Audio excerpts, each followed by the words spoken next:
এই যে দেখুন, মহান আল্লাহ আমাদের জন্য কি চমৎকার নিয়ামত দিয়েছেন।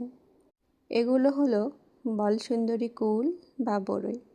এগুলোকে কাশ্মীরি কুলও বলা হয়। দেখতে ভারী চমৎকার, মনে হচ্ছে ছোট্ট ছোট্ট আপেল ধরে আছে।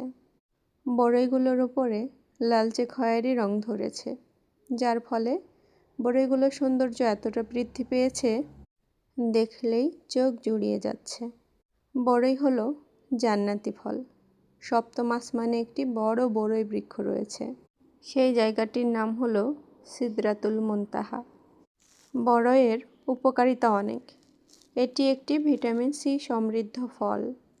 এতে রয়েছে ফাইবার, পটাশিয়াম, ক্যালসিয়াম ও অ্যান্টিঅক্সিডেন্ট, যা রোগ প্রতিরোধ ক্ষমতা বাড়ায়, হজম শক্তি উন্নত করে, মানসিক অবসাদ কমায়, হাড় ও দাঁত মজবুত করে, হৃদরোগ ও ডায়াবেটিস প্রতিরোধ করে, ক্যান্সারের ঝুঁকি কমায় এবং পেট ঠান্ডা রাখে।